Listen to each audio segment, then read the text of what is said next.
Abra sua Bíblia, por favor. João capítulo 7, verso de número 30. Põe na tela para mim. João 7, 30. Procuravam, pois, prendê-lo, mas ninguém lançou mão dele, porque ainda não era chegada a sua hora. Feche os seus olhos.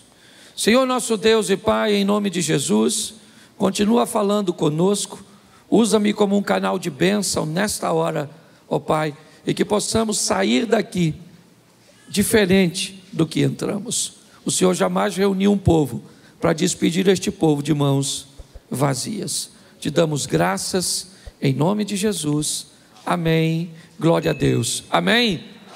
Eu quero falar um pouco com vocês sobre o tempo, as fases, as etapas da nossa vida. Eu acho que você já conseguiu entender que na verdade o tempo é um recurso, e um recurso que não pode ser reaproveitado, que não pode ser recuperado. Talvez uma das coisas mais valiosas que temos é o tempo, e quanto mais rápido nós entendermos que estabelecer um tempo de qualidade para a nossa vida, quanto mais rápido entendermos que a vida é única, curta e rápida, inevitavelmente esse entendimento vai fazer com que nós não percamos tempo, que não joguemos nosso tempo fora.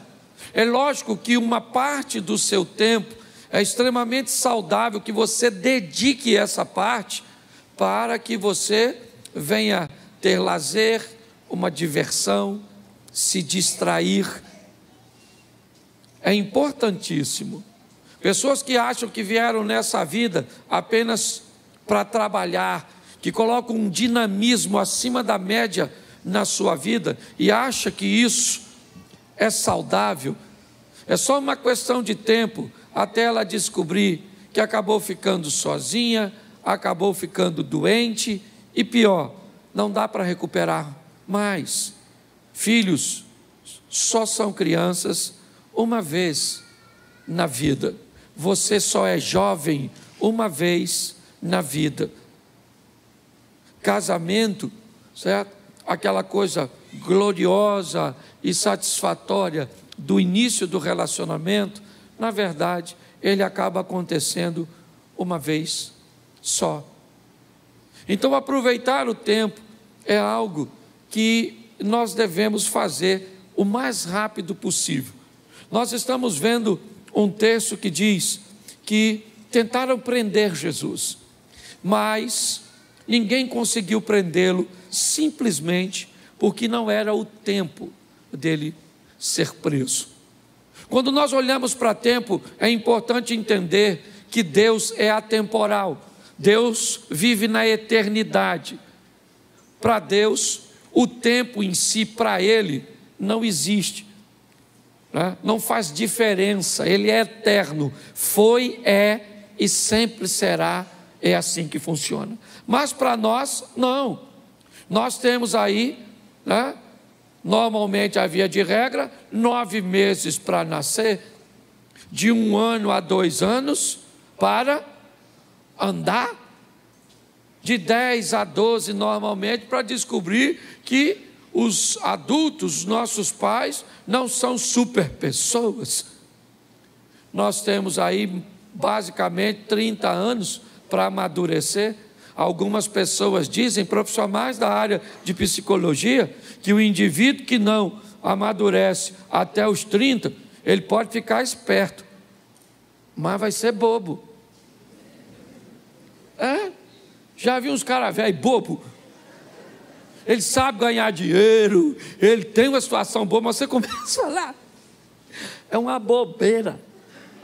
Em pessoa, o que é isso? Falta de maturidade.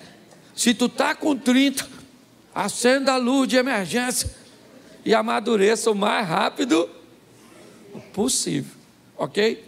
Quando o assunto é tempo, também eu preciso gastar um pouquinho de tempo para falar sobre a importância de nos preocuparmos com o que esse sistema está tentando fazer com o tempo da infância das nossas crianças.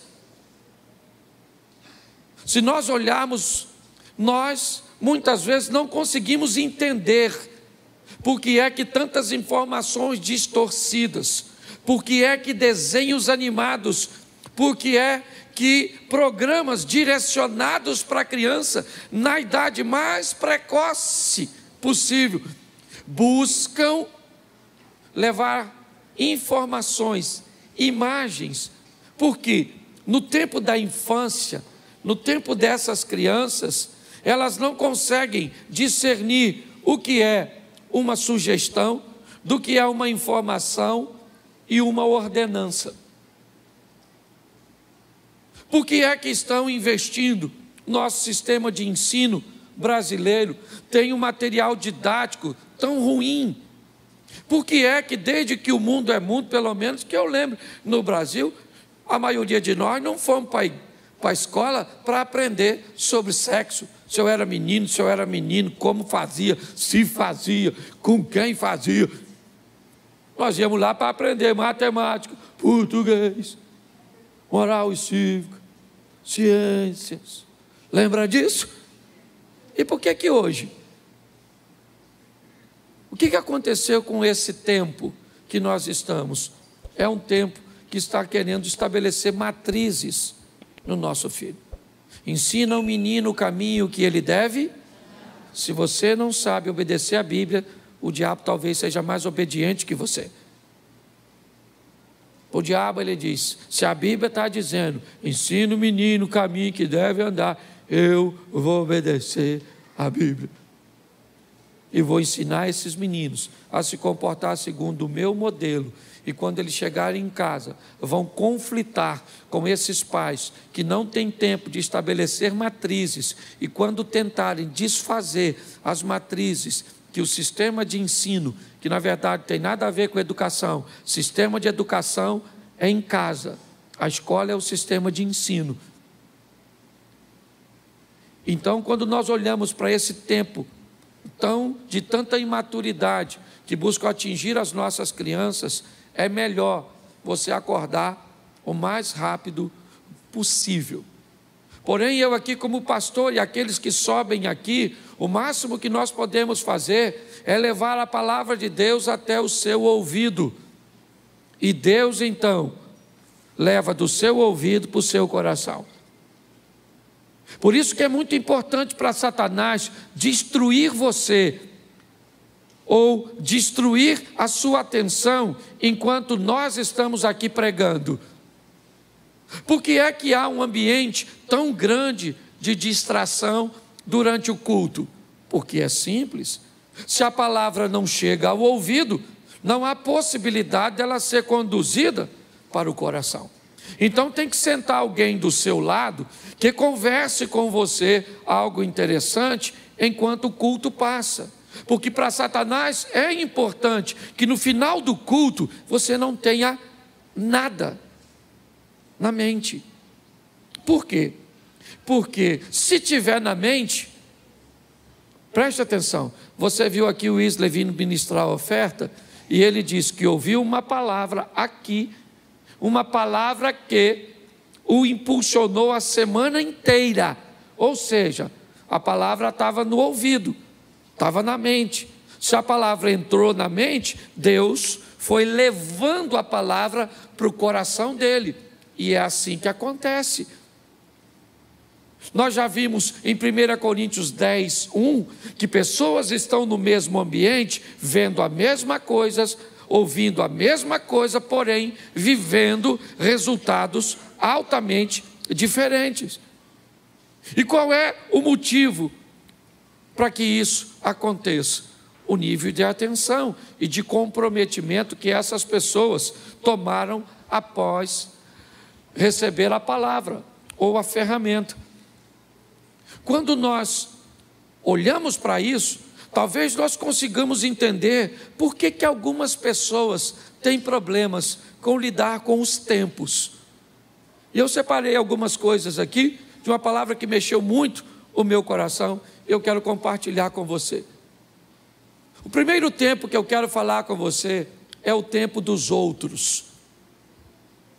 Aquele tempo que não é seu, mas você gostaria que fosse. O Salmo 73, ele ilustra isso de uma forma belíssima. Põe para mim, Salmo 73, aqui. Isso.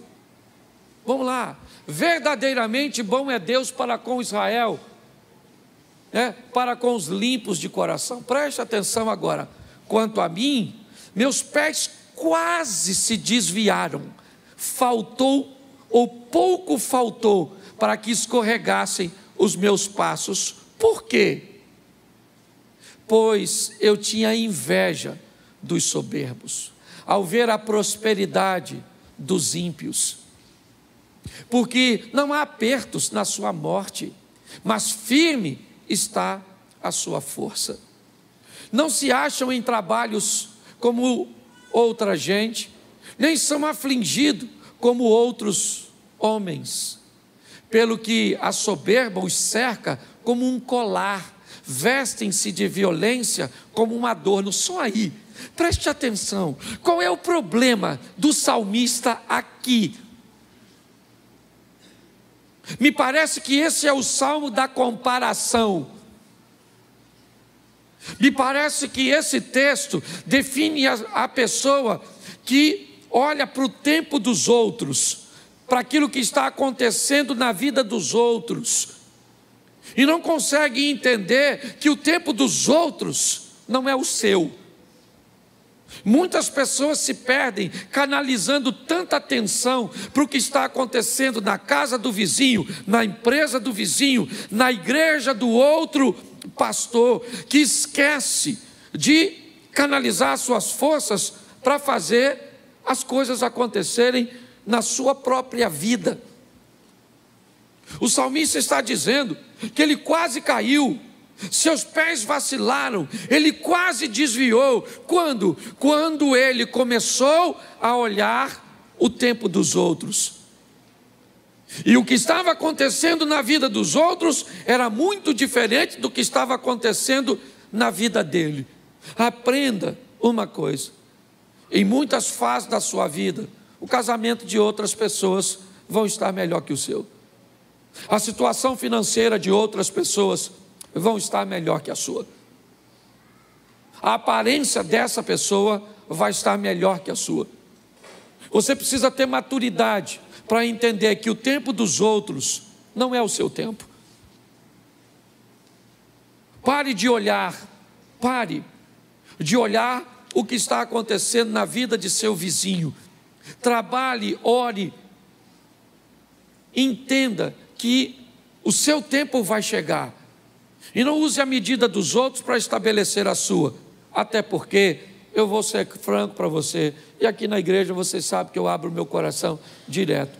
Eu prego em muitos lugares, e por onde eu passei, Abner, eu confesso a você, eu já tive vontade de morar, pelo menos, numas 40, 50 casas diferentes. Nos 40, 50 bairros diferentes. Chego na casa de um cara, pensa num casarão. Bonito, confortável, ampla, umas ruas amplas, bonito. Eu falo comigo: Cláudio, tu tinha que morar aqui. Até eu viajar para outra. Chego lá, eu falo: que apartamento é esse? Rapaz, um apartamento por andar, tudo na porta. Não podia morar aqui? Aí eu viajo de novo. Aí alguém me leva numa fazenda. Aí eu falei: Senhor, rapaz, eu tinha que morar aqui nessa fazenda. Aí eu viajo de novo.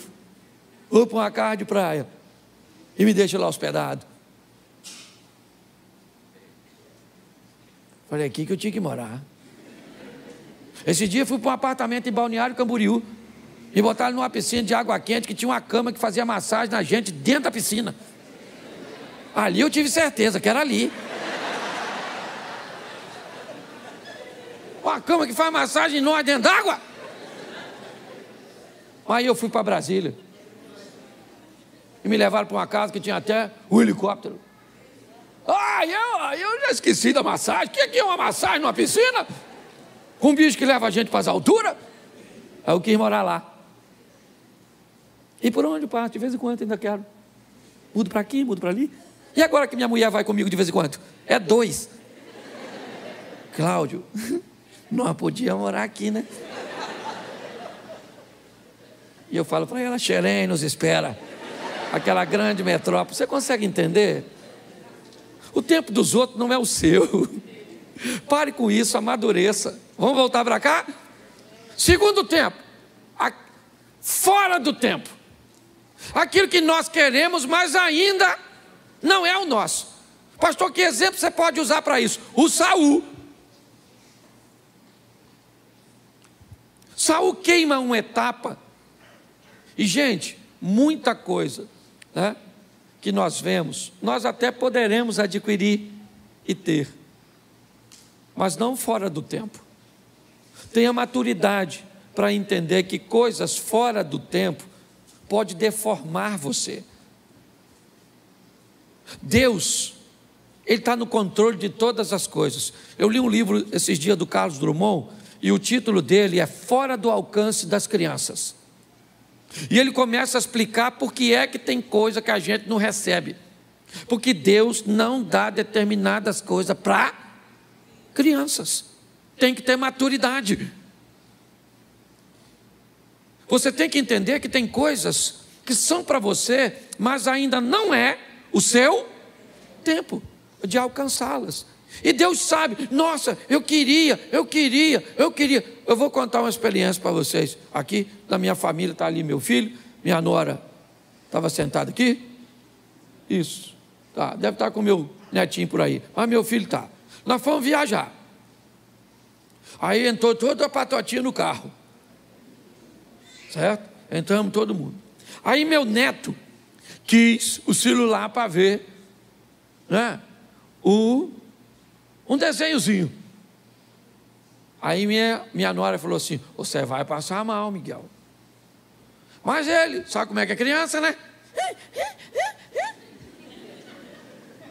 Aí minha nora, gentilmente, uma mãe amorosa, cedeu o celular.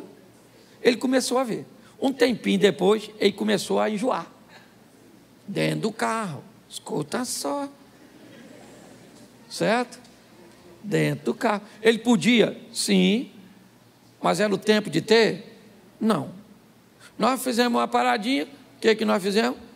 Ele pediu um biscoito. Era para dar? Nós demos. Eu fui um incentivador. Dá um biscoito para esse menino. Vô é assim, né? Diz que vô é um burro que o filho amansou para o neto montar. Falei, dá esse menino precioso, esse garoto aqui do vovô. Toma, menino. Comeu. Começou a ficar zonzo. Dentro do carro. De repente. Assim. As coisas do interior dele começou a sair. Ele vomitou. Dentro do carro. Paramos, limpamos tudo. E você sabe que o cheiro. Limpamos tudo e segue viagem. Com aquele cheiro. E eu estou aqui conversando com Deus. Que experiência era aquela? E Deus falando ao meu coração. É desse jeito que eu não ajo. Vocês sabiam que o celular ia fazer mal? Você cedeu porque você é bonzinho. Você sabia que o biscoito ia piorar? Você deu. E agora, Cláudio Soares Duarte, pastor. Porque quando a minha mulher só fala Cláudio Duarte. Quando é Deus, fala o nome todo e ainda usa pastor, que é para chamar a atenção. Vai fazer a viagem com esse cheiro, que não sai não. Sabe o que eu aprendi? Quando é fora do tempo, Deus não dá. Você pode espernear do jeito que você quiser, que Ele não vai se sensibilizar com você, porque Ele quer ser o melhor. Deus não age dessa forma. Então, se for fora do tempo, querido, Não queira queimar etapa, porque o negócio vai dar ruim. Está lá com Moisés, fora do tempo, achou que era o libertador, se lascou, foi para o deserto. O tempo de Deus é correto, aguarde o que Deus tem a fazer por você, amém? Ele não chega atrasado na sua vida, no seu casamento, ele não chega, ele sabe o que está fazendo, ele está cuidando de você. Muitas pessoas se atrapalham querendo coisas fora do seu tempo. Nós temos aqui para adiantar também aquilo que está no tempo para acontecer. E aprenda uma coisa nessa vida: toda oportunidade, ela tem um tempo de duração. Você precisa saber qual é o seu tempo de casar. Não queira casar antes da hora, e também não case depois. Não queira ter filho antes da hora, mas também não tenha filho velho demais, que pensa no pessoal chato. E essa turma que tem filho depois de velho, é uma tribulação, uma tribulação, uma tribulação e uma tribulação. Quem tem um filho novo demais, não está preparado para criar o filho. Quem tem filho velho demais, parece que o menino é um bibelô. Não vamos entrar aqui na igreja, porque pode, certo, ter bactéria. Bactéria deve ter na sua cabeça, infeliz.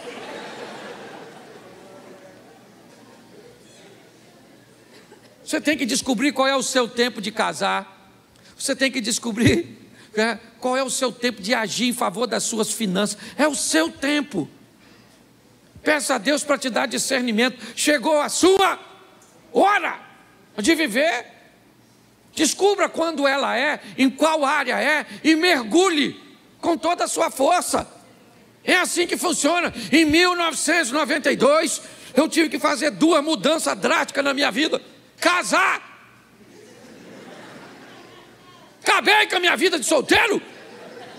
Troquei todas as mulheres solteiras do mundo por uma. Olha que troca ruim.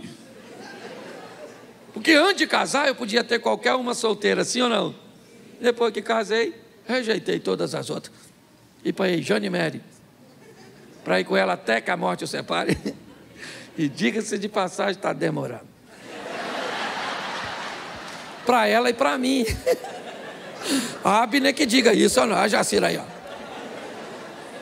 Quase 50 anos de casado. Você consegue entender isso? Está assim de gente que não investe tempo, sabe? Para ter um discernimento, às vezes numa consultoria, em alguém que tem experiência. Para que aprender com seus erros, se você pode aprender com os erros dos outros? Procure pessoas, a vida está fazendo aqui na igreja, aqui nessa igreja, você tem pessoas com tanta experiência, que pode dar noção de casamento, pode dar noção de ambiente corporativo, de quais são as profissões promissoras. Você está envolvida num ambiente, onde você pode receber informações extraordinárias, para ajudar a você agir no tempo correto. Mas você não aproveita isso. Você tem que descobrir seu tempo. Qual é o seu tempo? Jesus está no casamento de Caná. Maria fala para ele, eles não têm vinho. Jesus disse, ainda não é chegada a minha hora. Calma, eu sei o meu tempo. Nós precisamos amadurecer para entender isso. A menina tem 12 anos, eu já sou uma moça. Pai, posso namorar? Com 12, eu vou buscar o boneco da Barbie, o Ken. Você namora ele. Mas eu já sou uma mulher.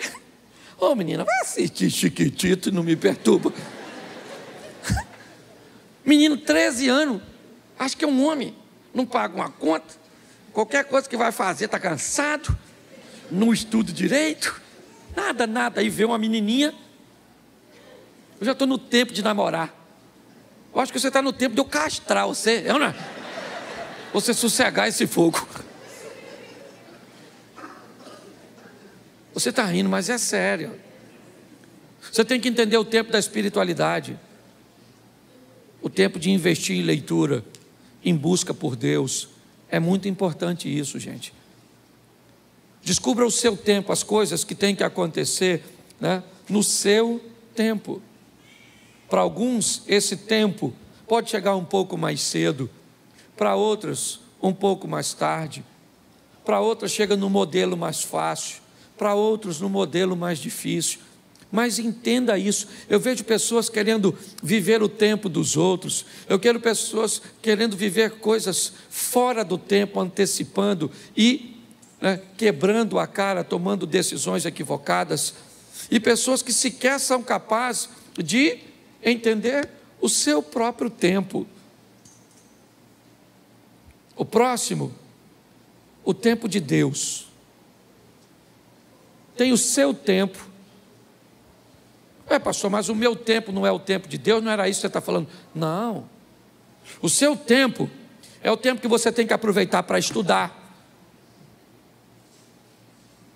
é o tempo que você tem que aproveitar para investir em você. O tempo de Deus é aquilo que Deus quer fazer na sua vida, e é importante você entender isso. Quando é que Deus vai fazer? Quando chega o tempo dele. Eu participei de uma igreja e eu era vice-presidente dessa igreja durante um bom tempo.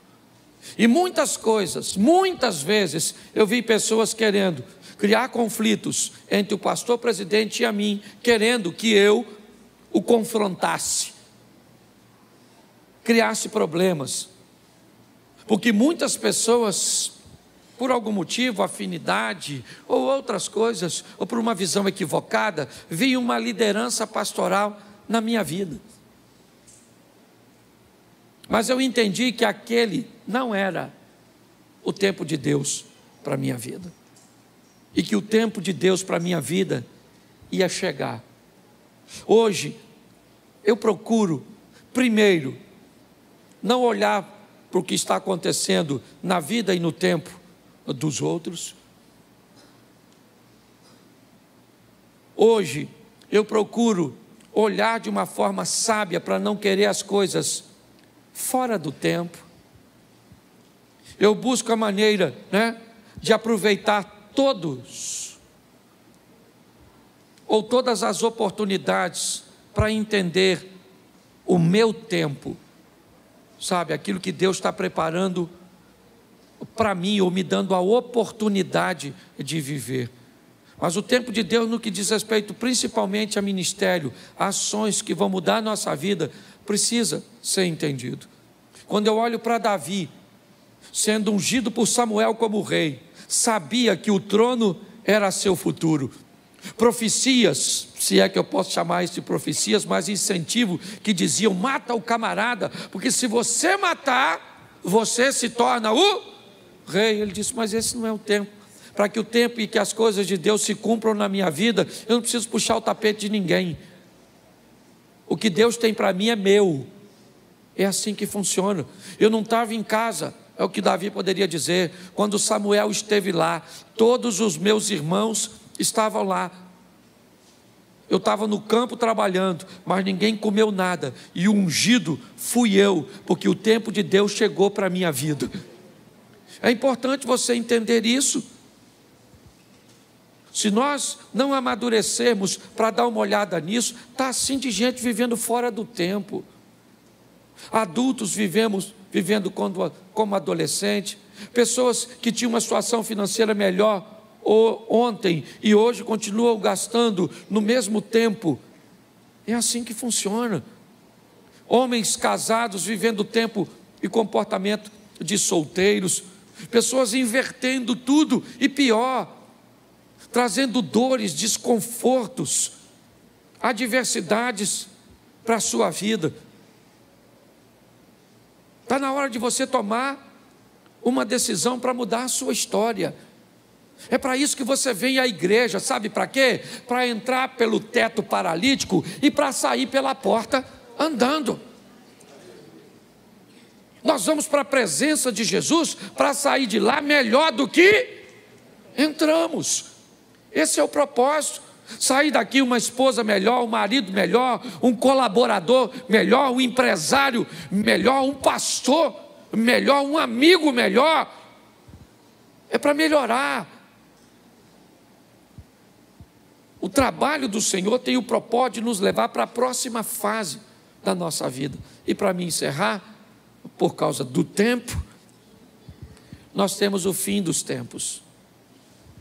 Nós temos aqui, rapidinho, o tempo dos outros, fora do tempo, o meu tempo, o tempo de Deus e o fim dos tempos. Quando nós estamos olhando para esse ambiente, Mateus 24, 44, por isso, estai vós preparados também, porque o Filho do Homem há de vir a hora em que não penseis. Quando nós olhamos para esse texto, nós descobrimos que nós estamos chegando ao final dos tempos, as coisas se cumprindo, as coisas acontecendo. E por favor, igreja, não se preocupe quando vai ser. Não fique preocupado se é amanhã, se é no ano que vem. Não fique preocupado. Tenha uma preocupação: eu preciso estar preparado. Quando a trombeta tocar e Cristo voltar para buscar a sua igreja, e Ele vai voltar, porque Ele não é homem para que minta, nem filho do homem para que se arrependa. E por que é que nós investimos em vidas aqui para melhorar a sua qualidade? Porque não há evangelismo maior e melhor do que alguém olhar para você e ver Deus. Terça-feira passada, eu levei a Mary para pregar numa igreja e um pastor me chamou.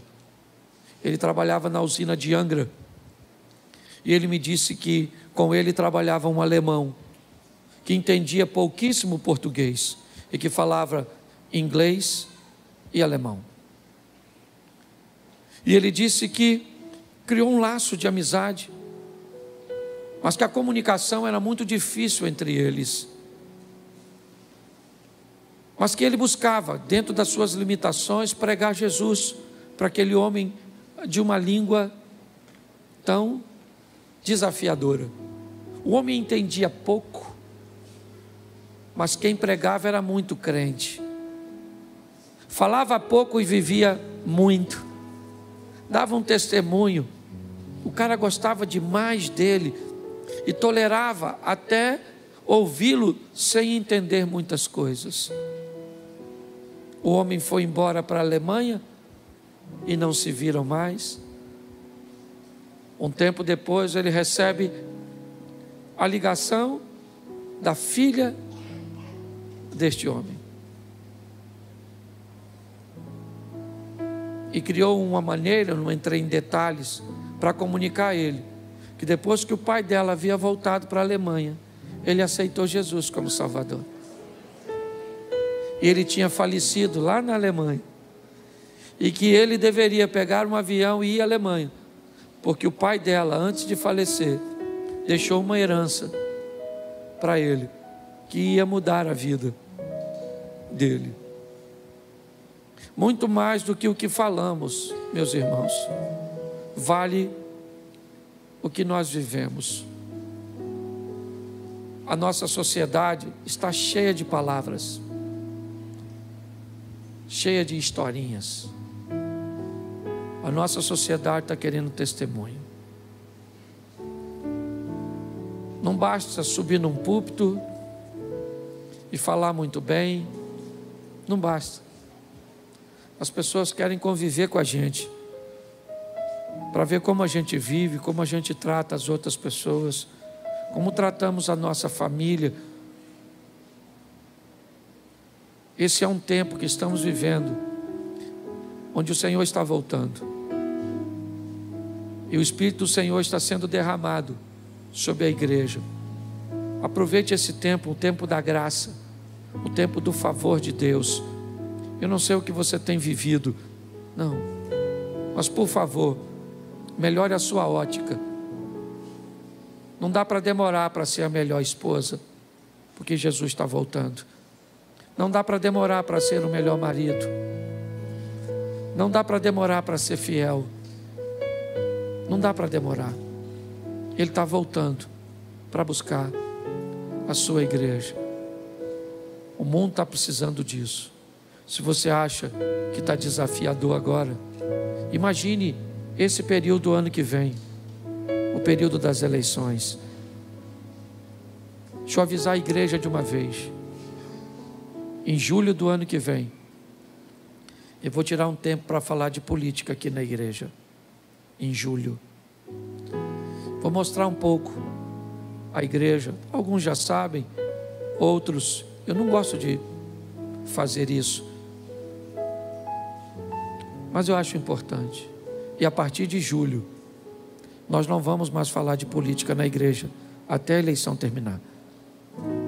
A partir de julho, e assim que acontecer a liberação da propaganda eleitoral, eu vou pedir o favor de todos da igreja que tiverem um adesivo de política no seu carro, não estacionar dentro das nossas dependências, e que aqui dentro nós não vamos falar de política. Nós vamos orar por nossa nação, porque nós estamos aí praticamente entrando numa guerra.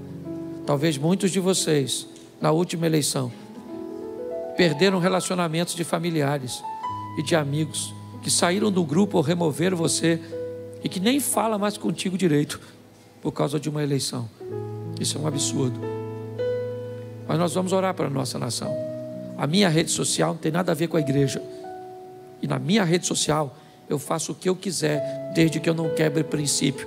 Mas aqui nesse púlpito nunca subiu um político que eu franqueasse para ele esse microfone. Sempre orei e oro a todos que virem aqui. Mas nós estamos chegando num tempo, igreja, que não dá para relaxar. É o final dos tempos. Transforme-se agora, porque talvez não dê mais tempo.